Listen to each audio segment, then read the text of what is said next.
Implement GPO scope and inheritance. Policy settings in GPOs define configuration. However, you must specify the computers or users to which the GPO applies before the configuration changes in a GPO will affect computers or users in your organization. This is called scoping a GPO. The scope of a GPO is the collection of users and computers that will apply the settings in the GPO. Important, you scope a GPO by linking it to an OU that contains the target users and computers. Scope a GPO. You can use several methods to manage the scope of domain-based GPOs. The first is the GPO link. In ADDS, you can link GPOs to sites, domains, OUs. The site, domain, or OU then becomes the maximum scope of the GPO. The configurations that the policy settings in the GPO specify will affect all computers and users within the site, domain, or OU, including those in child OUs. You can link a GPO to more than one domain, OU, or site. Caution, linking GPOs to multiple sites in a multiple domain forest can introduce performance issues when applying the policy, and you should avoid linking GPOs to multiple sites in this situation. This is because in a multi-forest, multiple site network, the GPOs are stored on the domain controllers in the domain where the GPOs were created. The consequence of this is that computers in other domains might need to traverse a slow, wide area network WAN link to obtain the GPOs. You can further narrow the scope of the GPO with one of two types of filters discussed in the following table. Description. Security. These specify security groups or individual user or computer objects that relate to a GPO's scope, but to which the GPO explicitly should or shouldn't apply. WMI. These specify a scope by using characteristics of a system, such as an operating system version or free disk space. Use security filters and WMI filters to narrow or specify the scope within the initial scope that the GPO link created. The following is an example of a WMI filter that results in a list of computers running Windows 10.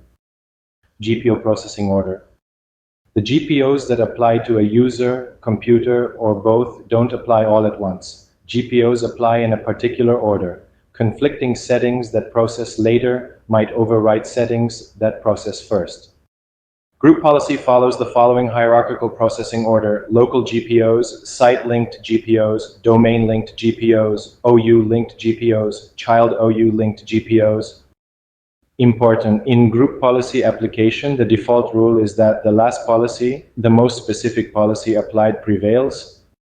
For example, a policy that restricts access to the control panel applied at the domain level could be reversed by a policy applied at the OU level for the objects contained in that particular OU. If you link several GPOs to an OU, their processing occurs in the order that the administrator specifies on the OU's Linked Group Policy Objects tab in the Group Policy Management console. By default, processing is enabled for all GPO links. You can disable a container's GPO link to block the application of a GPO completely for a given domain or OU. For example, if you made a recent change to a GPO and it's causing production issues, you can disable the link or links until the issue resolves. Note that if the GPO is linked to other containers, they'll continue to process the GPO if their links are enabled. You also can disable the user or computer configuration of a particular GPO independently from either the user or computer. If one section of a policy is known to be empty, disabling the other section can speed up policy processing slightly. For example, if you have a policy that only delivers user desktop configuration, you could disable the computer section of the policy. GPO inheritance. You can configure a policy setting in more than one GPO, which might result in GPOs conflicting with each other. In this case, the precedence of the GPOs determines which policy setting the client applies. A GPO with higher precedence prevails over a GPO with lower precedence. Precedence is determined numerically. Each GPO has a precedence value. The lower the number, the higher the precedence. Therefore, a GPO that has a precedence of 1 prevails over all other GPOs. The default behavior of group policy is that GPOs linked to a higher level container are inherited by lower level containers. When a computer starts up or a user signs in, The group policy client extensions examines the location of the computer or user object in ADDS and evaluates the GPOs with scopes that include the computer or user. Then, the client-side extensions apply policy settings from these GPOs. Policies apply sequentially, beginning with the policies that link to the site, followed by those that link to the domain, followed by those that link to OUs. This sequential application of GPOs creates an effect called policy inheritance. Policies are inherited, which means that the resultant set of policies, RSOPs, for a user or computer will be the cumulative effect of site, domain, and OU policies. Block inheritance. You can configure a domain or OU to prevent the inheritance of policy settings. This is known as blocking inheritance. To block inheritance, right-click or access the context menu for the domain or OU in the GPMC console tree, and then select Block Inheritance. The Block Inheritance option is a property of a container, so it blocks all group policy settings from GPOs that link to parents in the group policy hierarchy. Caution: use the Block Inheritance option sparingly, because blocking inheritance makes it more difficult to evaluate group policy precedence and inheritance. Tip: with security group filtering, you can carefully scope a GPO so that it applies to only the correct users and computers in the first place, making it unnecessary to use the block inheritance option. Enforce a GPO link. Additionally, you can set a GPO link to be enforced. To enforce a GPO link, right-click or access the context menu for the GPO link in the console tree, and then select Enforced from the shortcut menu.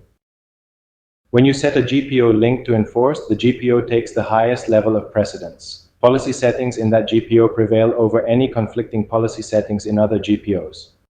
Important: an enforced link applies to child containers even when those containers are set to block inheritance. The enforced option causes the policy to apply to all objects within its scope.